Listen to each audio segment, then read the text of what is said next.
Okay, I'm recording the review sheet. If you're having problems with one certain problem, you can fast forward this and find that problem. If you want the whole review sheet taught to you, then you can watch the whole thing. Okay, problems 1 through 4. You have to change into degrees or radians. So 60 degrees multiplied by pi over 180. If you look at the directions, it says to keep it in pi form, so you can't write it as a decimal. 60 goes into 180 exactly 3 times, so pi over 3 is the answer. Number 2, 5 pi over 6. You can do the shortcut method. Pi over 6 is 30. How many 30s? 5 30s, which make 150 degrees.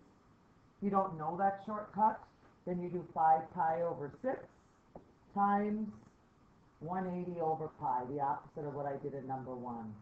The pi's cancel out. Take 5, multiply it by 180, and divide by 6, and you also get 150 degrees. Number 3, negative 75 degrees, again multiplied by pi over 180. You'll get a pi for an answer. 75 and 180 go into each other, and they only go into each other a negative 5 over 12 times. You can't simplify all the way down like we did the other one. And number 4, a negative 7 pi over 4. The shortcut method is to know that pi over 4 is 45 degrees and take a negative 7 and multiply it by 45 degrees. You can take a negative 7 and multiply it by 45 degrees, which is a negative 315. If you don't know that method, you can just multiply this by 180 over pi. You'll know which way to do it because you want the pi's to cancel out so that you just get a whole number or number. Okay, first part's done. Second part on the worksheet is working with S equals R theta and other one, the S equals 1/2 R squared theta. The key on doing these on the test is your angle has to be in radians. That's the key in doing these on the test. The radius for this one is 15. The angle that they give you is 75 degrees. Do not put 75 degrees in there. Take 75 degrees and divide it by that magical 57.3 angle, and you get 1.3 da da da da, and then you take that decimal 1.3.08900524, multiply it by 15, and you're going to get 19.6. The next problem, the radius is 15. The good thing, they don't have a degree, so all you have to do is put 3 pi over 4 in there. Take 3, multiply it by your pi button on your calculator, divide by 4, and multiply it by 15, and you're going to get 35.3. And the last one, the radius is 12, so 1/2, 144. How did I get 144? I took 12 and I squared it. And then my angle is already in radians, which I need to have it in radians, not degrees. I would start with 5, multiply it by pi, divide by 6, then multiply by 144, and then multiply by 1/2. And you're going to get 188.5 square units, finding the area.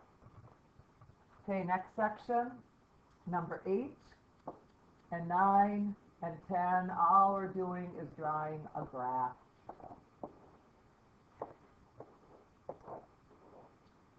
The tangent of 180, this is a negative 1, 0. Tangent is y over x, so 0 over a negative 1, which equals 0. Number 9, 90 degrees is right up here, which is 0, 1. Sine is y over r, or its second value, which is 1 over 1, which equals 1. And number 10, cos of a negative 180, which is a negative 1 comma 0, a positive 180, sorry, negative 1, 0. Cos is negative 1 over 1, answer negative 1. Number 11, they want you to find all the values of the equation where the sine of theta equals 0. So I'm going to draw my sine graph. I know that that's 2 pi. I know that's 1 pi. I know that that's pi over 2. And what I'm going to do is find my first spot where my answer is 1, which is pi over 2. But this graph doesn't just stop here. It just keeps going all the way in this direction too, all the way. So there's this spot, and this spot, and this spot, and there's so many. They want all the values. So it's pi over 2 plus 2 pi x, or 2 pi k, or whatever you want to use, but it's going to repeat at 2 pi. Number 12, they want you to graph the sine from 90, 450, well this is 90, this is 180, 270, 360, and 450. So it's every 90 degrees. And I know that sine starts here and then it goes up, and then it goes down, and then up, and then up again. So all you're doing is graphing to 450.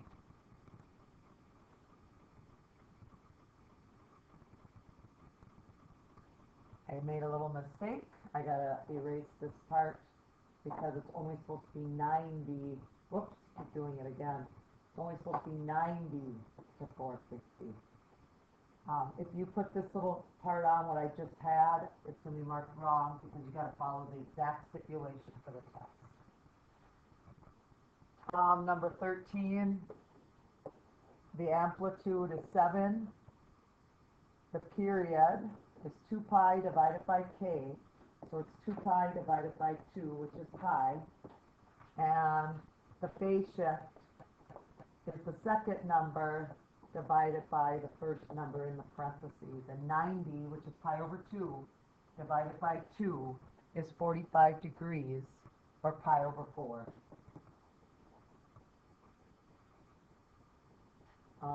14, y equals plus or minus, because we don't know if we should go plus or minus, 4 sine of something theta, and we know the phase shift is positive, so we know it's a negative right there. Well, if the period is pi, this needs to be 2 theta, and we know this number divided by 2, that number right there that we're looking for, divided by 2, has to equal the pi over 4. And pi over 4 is 45 degrees, so that has to be pi over 2.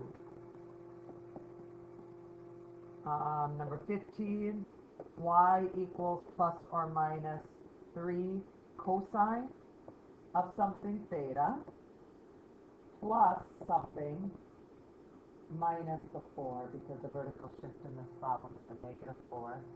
Again, the period is pi, so I know that has to be 2 theta, because the formula for period is 2 pi divided by the k, and the k is pi, so that's how we got 2. We're trying to figure out this number right here.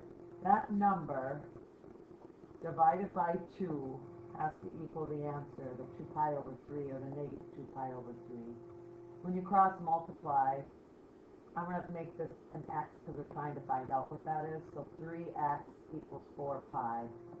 So x equals 4 pi over 3.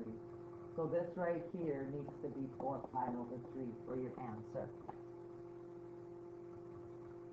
Okay, a couple more sections and we're done. 16, they want you to graph 3 cosine of theta over 2.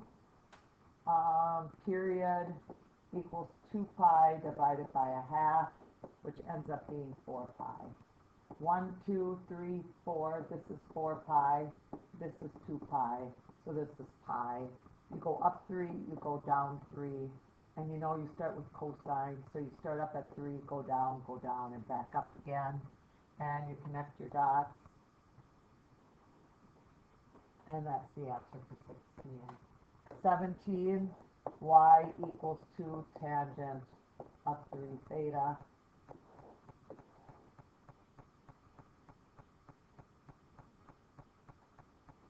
I know my formula for period for this one is not 2 pi divided by k, it's pi divided by k, which is pi over 3, which is the same thing as 60 degrees.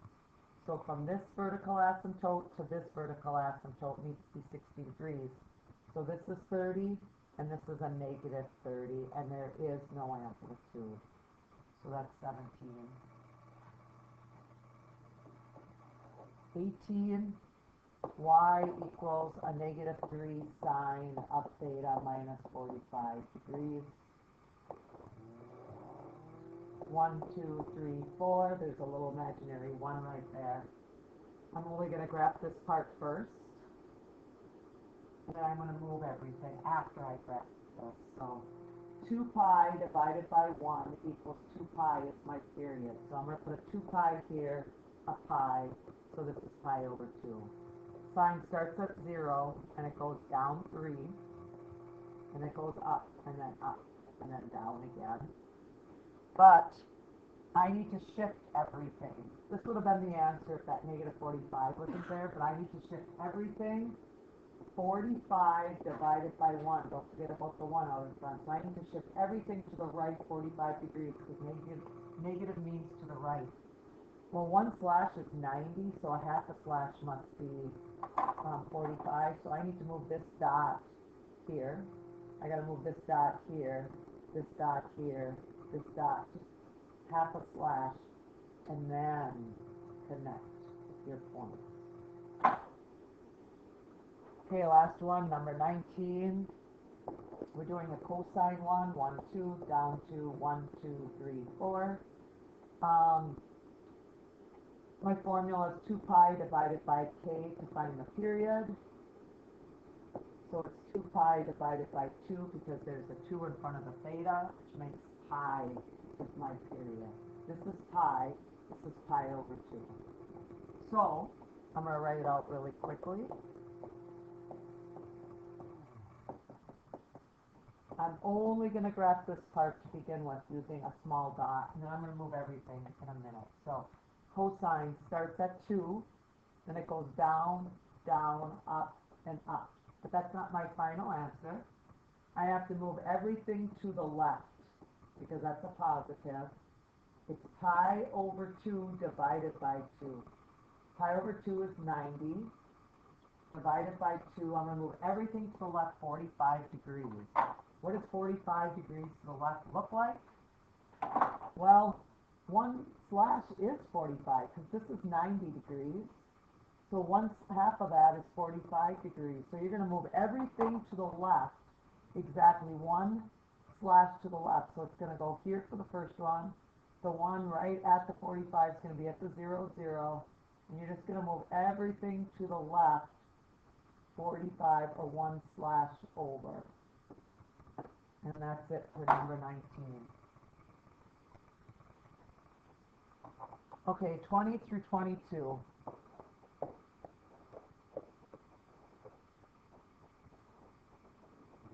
It's the cosine of the sine inverse of 1/2. So I need to use my principal value, and it's positive in these two quadrants for sine. I'm looking at the first quadrant, and it's 1 over 2, so I'm talking 30 degrees. All they're asking you to do is to find the cosine of this picture. And the cosine of that picture is x over r, which is the square root of 3 over 2. Number 21, it's the tangent of the sine inverse of a negative root 3 over 2.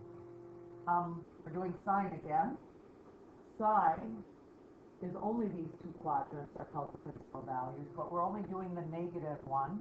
So I'm going to draw a negative quadrant, which is this one, negative root 3 over 2, so this is a positive one. So the tangent is y over x, and the y is a negative root 3, and the x is 1. So it's a negative root 3 over 1, or just a negative root 3. And then 22 is the sine of the cosine inverse of a negative root 2 over 2. Cosine has to be these two quadrants, because those are called principal values. cosine is negative in the second quadrant. The dead giveaway is there's a square root of 2 in the problem, so we're dealing with a 45-degree triangle, negative 1, positive 1, root 2. We're trying to find the sine of that picture. The sine is y over r, and the y is 1, and the r is the square root of 2, so your final answer is the square root of 2 over 2.